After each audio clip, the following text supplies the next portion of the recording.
¿Qué tal? Hoy vamos a sumergirnos en un libro que es de verdad una obra monumental, un pilar para cualquiera que quiera entender cómo se ha desarrollado el pensamiento cristiano a lo largo de la historia. Me refiero a Dios ha hablado, del aclamado historiador Gerald Bray. Y créanme, este libro es mucho más que un simple recuento de fechas y nombres, es una inmersión total en las ideas que le han dado forma a la fe por siglos. Ahora, enfrentarse a 2000 años de pensamiento cristiano puede ser abrumador, ¿no es cierto? La historia de la doctrina es como un océano inmenso. Está lleno de debates súper complejos, de figuras imponentes y de controversias que llegaron a dividir imperios. Intentar abordar todo esto puede sentirse como querer navegar un mar sin brújula y sin mapa. Uno se pregunta, ¿por dónde empiezo? ¿Qué es lo que de verdad importa? Bueno, es justo ahí donde la obra de Gerald Bray se vuelve indispensable. Él nos ofrece precisamente eso, un mapa bien detallado y una guía experta para este territorio tan vasto. Lo bueno de su libro es que no simplifica las cosas al punto de perder la esencia, pero sí que las clarifica. Logra organizar 2 milenios de discusiones teológicas en una narrativa que tiene sentido, que es coherente y accesible. Nos permite seguir el rastro de las grandes ideas, desde que nacieron hasta el día de hoy. Para explorar la riqueza de este libro vamos a seguir esta ruta. Primero, veremos por qué funciona como un mapa para la teología. Luego, analizaremos el alcance de la obra. Después, nos meteremos de lleno en una antigua división doctrinal. Abordaremos también las preguntas de la Reforma. Entenderemos la importancia de esta historia y terminaremos viendo cómo este libro puede ser el comienzo de tu viaje. Empecemos pues con la idea central, el libro como un mapa. Bray no nos da una simple foto panorámica de esas que se ven desde lejos. No, nos da un mapa detallado que nos muestra las rutas, los picos y los valles del pensamiento cristiano y nos explica el porqué de cada camino que se tomó. Ahora, pasemos a ver el alcance que tiene esta obra. Lo que hace que este libro sea tan valioso es lo completo que es.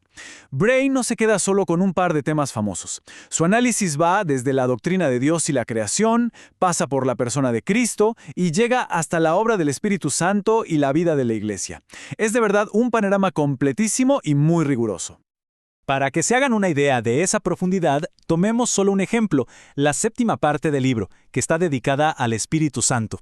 Miren, Bray no se queda en la superficie, explora la inspiración de las Escrituras, cómo se ha preservado la Iglesia e incluso el camino al cielo. Cada uno de estos puntos es un mundo en sí mismo, y él lo aborda con un detalle y una claridad que impresionan. Esto nos muestra el rigor de toda la obra. Y esto nos lleva a nuestro primer gran ejemplo de cómo Brian navega la historia. Vamos a profundizar en una de las divisiones más antiguas y complejas de la Iglesia, la controversia del filioque. Piénsenlo, una sola palabra que ayudó a crear una división que ha durado más de 1000 años. Entonces, ¿qué significa esta palabrita filio? Es latín y quiere decir y del Hijo. Suena simple, ¿verdad? Pero su adición al credo niceno en la Iglesia de Occidente para describir de dónde viene el Espíritu Santo, bueno, eso encendió un debate teológico de proporciones épicas. La idea era afirmar que el Espíritu no solo procede del Padre, sino también del Hijo. Ojo, que este debate no surgió de la noche a la mañana. Como se ve en esta línea de tiempo, fue un proceso de siglos. Empezó como una propuesta teológica en el siglo V. Se hizo oficial en un concilio local en España allá por el 589. Fue condenado ferozmente por teólogos de Oriente como Focio en el siglo IX y finalmente se convirtió en uno de los factores clave del gran cisma de 1054, esa ruptura formal entre la Iglesia Católica Romana y la Iglesia Ortodoxa Oriental. Aquí está el meollo del asunto. Para la teología oriental, decir que el Espíritu procede del Padre y del Hijo comprometía la posición única del Padre como la única fuente u origen dentro de la Trinidad. Lo veían como una alteración ilegítima del credo universal. En cambio, para la teología occidental, el filioque era necesario para proteger la plena divinidad del Hijo y su igualdad con el Padre. Dos maneras de entender la misma fe. Esta cita de Focio, uno de los opositores más grandes del filioque, ilustra de forma brillante la postura de Oriente. Él decía que el Espíritu le pertenece al Hijo, sí, claro, porque comparten la misma esencia divina, pero su origen, su procesión, viene únicamente del Padre. Para él, añadir «y del Hijo» era una herejía que confundía las relaciones eternas dentro de la Trinidad. Y es justo aquí donde el trabajo de Bray de verdad brilla. No se limita a decir, bueno, se dividieron y ya. Explica el por qué, llevando al lector de la mano a través de los argumentos de gigantes teológicos. Nos muestra cómo Agustín sentó las bases para la visión de Occidente, cómo Máximo el Confesor intentó ser un puente entre Oriente y Occidente, y cómo Tomás de Aquino armó la defensa latina más sofisticada. Es una clase magistral de historia intelectual. Ahora, demos un salto en la historia a otro momento decisivo, uno que Bray maneja con una maestría increíble, la Reforma Protestante. Esto no fue solo una ruptura de instituciones, fue una auténtica revolución teológica que volvió a plantear las preguntas más fundamentales sobre la salvación, la autoridad y la vida cristiana. Vayamos al corazón del debate, la justificación. Para la teología escolástica medieval, la justificación era un proceso que incluía la cooperación humana.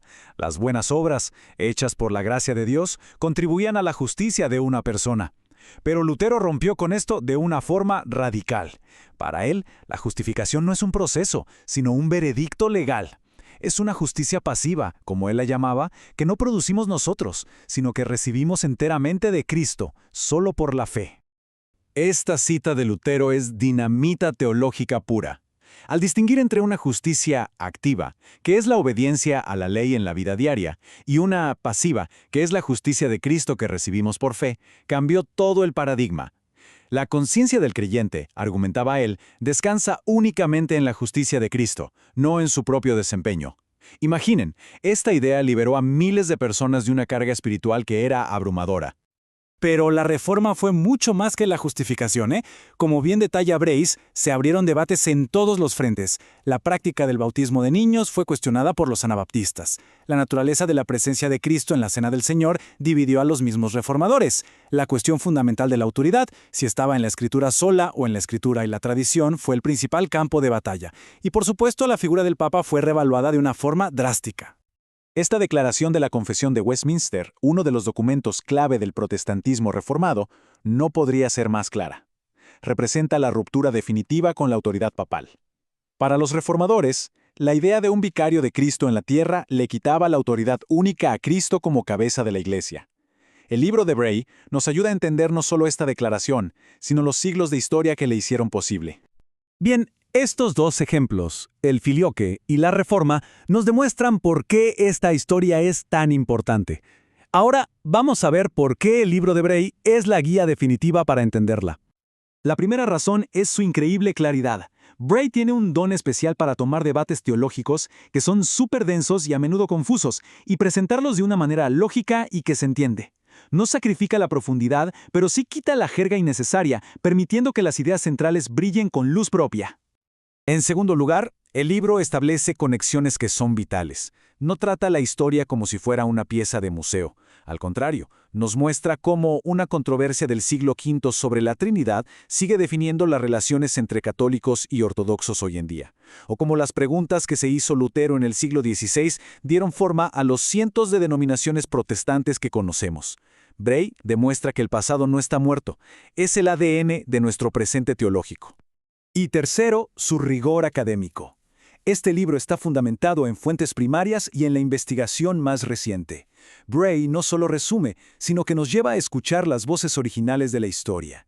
Sus extensas notas y bibliografía son una prueba de que es una fuente confiable y una invitación a seguir profundizando. En un campo lleno de opiniones, esta obra ofrece una base sólida. Entonces, ¿para quién es este libro? Pues la respuesta es que es para casi todos los interesados en el tema. Es una herramienta indispensable para pastores y líderes que necesitan un fundamento sólido.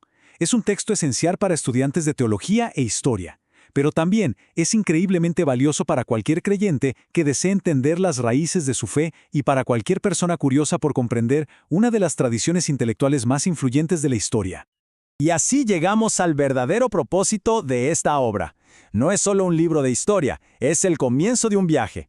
Leer Dios ha hablado de Gerald Bray no es simplemente acumular información, es embarcarse en una travesía que nos lleva de los hechos del pasado a una comprensión mucho más profunda de la fe misma. El gran mensaje que se desprende de esta obra es que la historia importa. Y mucho. No podemos entender los debates teológicos de hoy sin conocer de dónde vienen. No podemos dialogar de forma eficaz con otras tradiciones cristianas sin comprender qué nos unió y qué nos separó. Conocer el pasado nos da las herramientas para navegar el presente con sabiduría y para ayudar a construir un futuro más fiel y comprensivo. Y así, nos quedamos con esta pregunta para reflexionar. Al ver los grandes debates, los errores y también los triunfos de la historia de la Iglesia, ¿qué lecciones podemos sacar? ¿Cómo puede la sabiduría, y también las advertencias, de figuras como Focio, Aquino o Lutero, informar y guiar a la Iglesia en los desafíos que enfrenta en el siglo XXI? La historia de la teología es una conversación que ha durado siglos, y Dios ha hablado de Gerald Bray. Es la mejor invitación para tomar asiento y participar en ella. Es más que un libro, es un mentor, es un mapa y es una puerta de entrada a un mundo de ideas fascinantes que han dado forma a nuestro mundo. Es una herramienta esencial para cualquiera que quiera entender. Muchas gracias por habernos acompañado en este recorrido. Para encontrar más detalles sobre la obra de Gerald Bray y acceder a otros recursos, visita nuestra página web en www.teologiaparavivir.com.